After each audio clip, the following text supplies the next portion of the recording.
I wasn't gonna do a video like this, but after thinking about it, I figured, why not? Um, After going through my miscarriage, I am at a place where I am trying to find normal again, and if I'm being completely honest, it's been pretty hard. Um, I I wasn't expecting, I guess, some of the hormones to be as crazy as they were. I'm having a hard time with accepting the fact that this is a postpartum phase that I'm going through. And because for me, postpartum is I have a baby.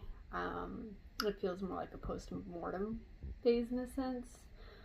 It feels, I mean, like I'm grieving, and in my eyes, it's just not postpartum. And I've actually been told by a lot of ladies who are near and dear to my heart and who have been walking me through this that my body is not done healing. My hormones are still very high.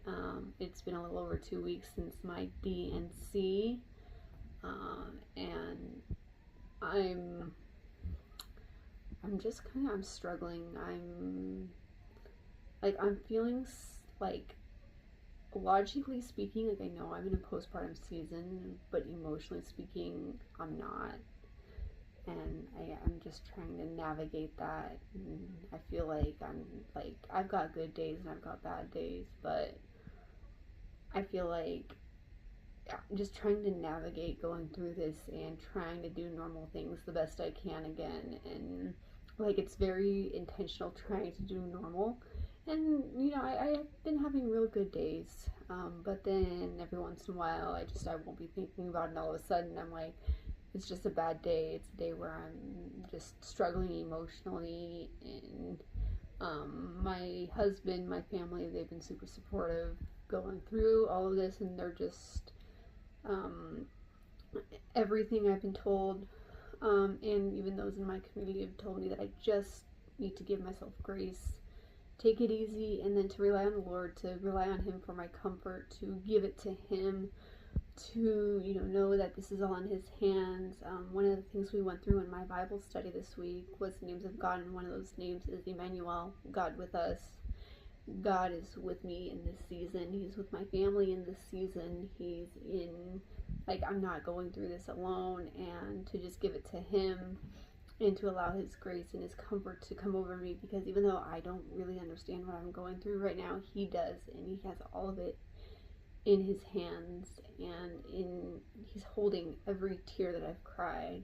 He's walking me in this, and He's providing those people to be in my life to help me through this as well. He's provided many women who've gone through this to help support me, and He's given me a husband who's been phenomenal, and a family who's been helpful and supportive. And so I know He's in this with me, and I know that I don't fully understand what I'm going through, but He does. And I gotta trust that He's gonna get me through this.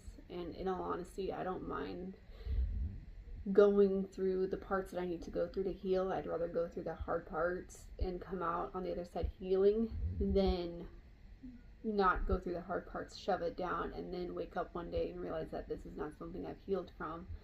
And from past experiences, going through hard times before, and choosing to go on the path of healing versus shoving it down. I've never regretted the path of healing, even though now it's hard.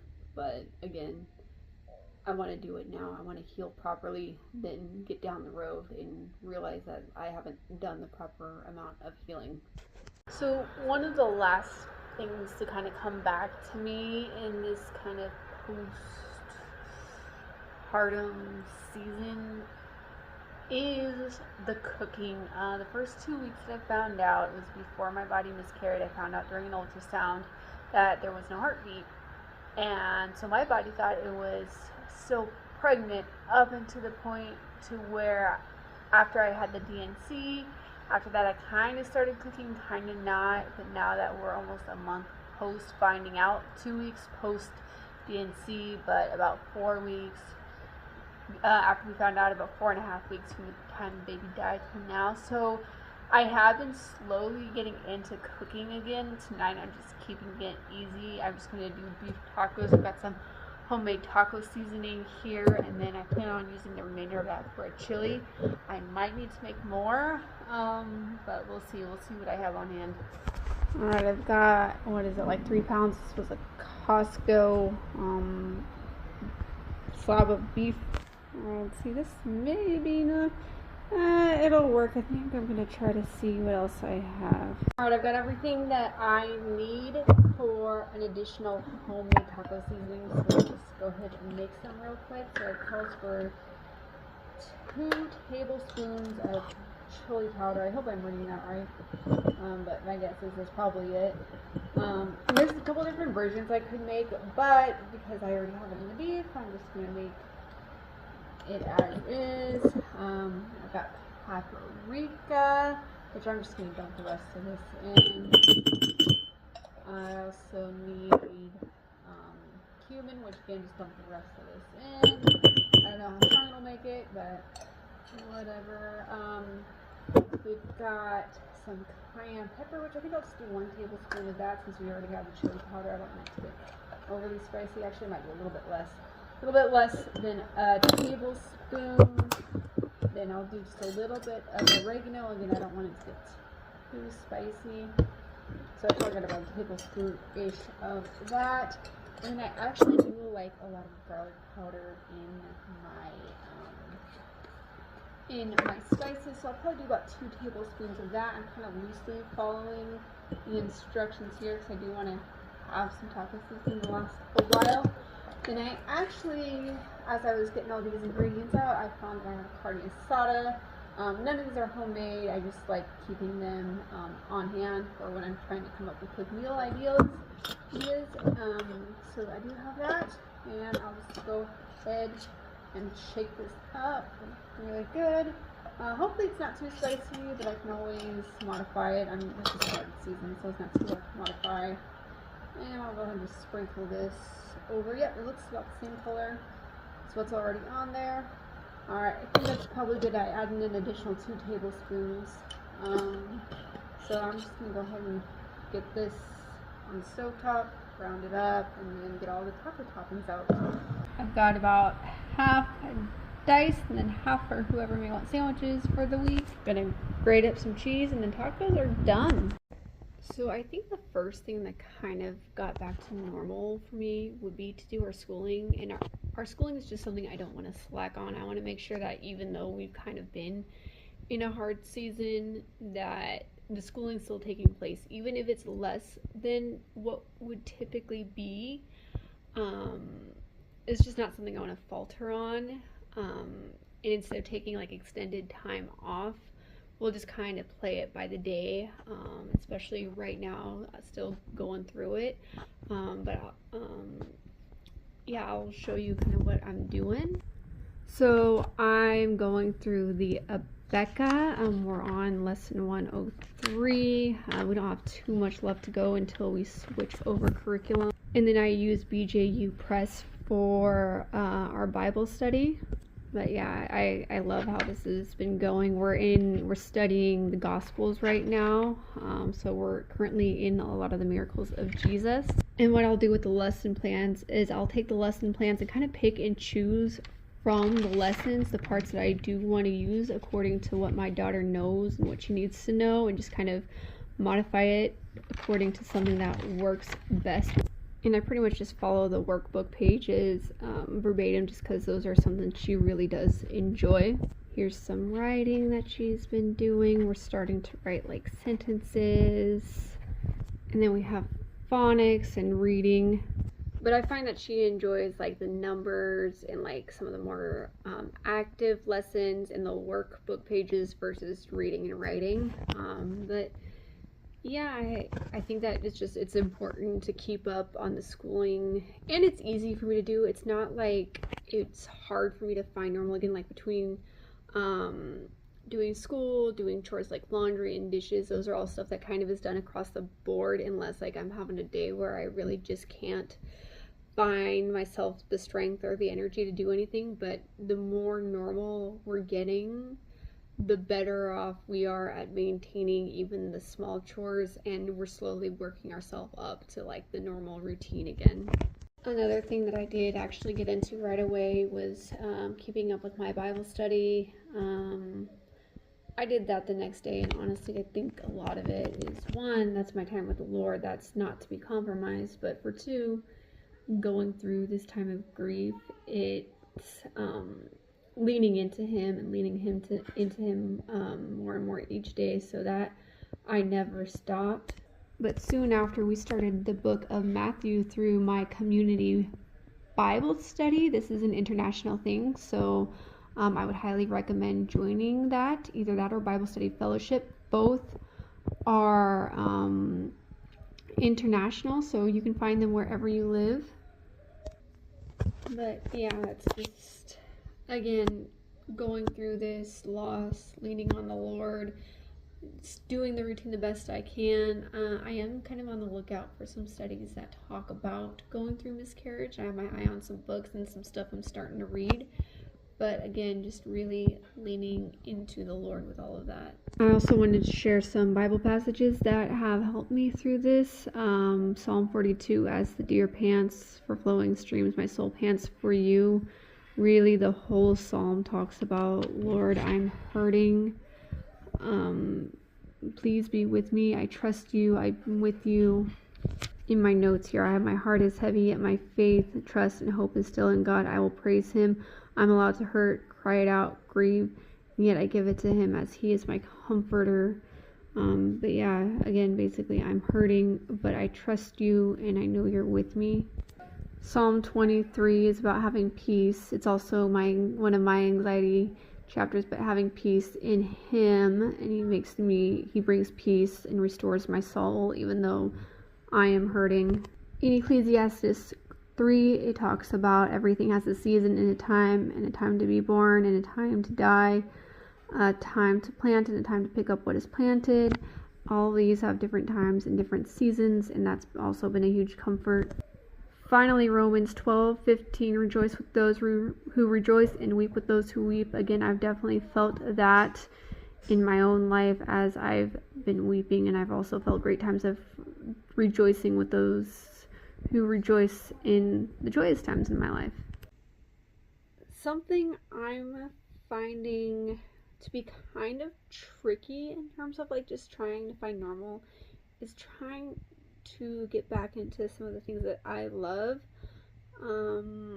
Just trying to kind of find that balance of, hey, I really like doing this, I should get back into doing this, even though like going through this, the last thing you want to do is stuff that makes you, that's enjoyable for you. And a lot of it, I find that it's not that I'm enjoying the things that I typically do, it's that I have to be real intentional about doing this, whereas, you know, maybe before it's like, oh, okay, I get an opportunity to do this, let's do this, and it's just naturally kind of fun, whereas this time I feel like I have to be like, remind myself that this is something I do like doing, and I should take the time to do it. Like, it's not bad. I mean, as a mom, it's tricky anyway. You have to be intentional anyway to find those things, but like this, it's like emotionally tricky, whereas before it was more like, I kind of just am enjoying doing this, I have an opportunity to do it, you know, I'm gonna do it and enjoy it. But like right now, I'm thinking about putting together a video of walking, like my husband and I walking our children through this miscarriage journey and how it's affected them. And I enjoy doing YouTube videos. I enjoy doing it in some of my downtime. I enjoy beauty, and I enjoy sharing our story and our lifestyle and giving all the glory to God in each and every one of those videos. Those are very big passions of mine. But I found that through this, I've just kind of lost the want to do a lot of that, as well as many other things. So it's like, again, just trying to make myself do some of these things, because I know that when things are normal and we're not in this season, I typically enjoy doing those things. So that's just where I'm at in terms of kind of finding where, like, I'm at. It's a funny one because it's not like it's hard, but it's just kind of tricky to figure and navigate those parts out. It's like things that are normally easy to navigate are a lot more intentional and just kind of tricky and funny, and it feels weird, and it's just like finding normal again has just been really intentional, and especially in some of like these areas that I would qualify as like self-care, so to speak. So I did have to get a repeat D&C over the weekend, and it's been about 6 weeks since my first one because I just did not stop bleeding. I mean, it was ongoing. My body was completely worn out, and after I got the D&C, I immediately am just like starting to feel better. Like it's almost like an immediate relief. I'm still a little bit sore from the surgery, but I feel like just hormonally, physically just better. So I'm hoping that as I continue to recover and I hopefully don't have any more complications, that I can really start to feel normal again, a little bit more human again. So yeah, right now I'm just waiting and seeing, but things are looking real positive, and this is the first time since we found out we lost the baby that I've been, like, I actually feel better.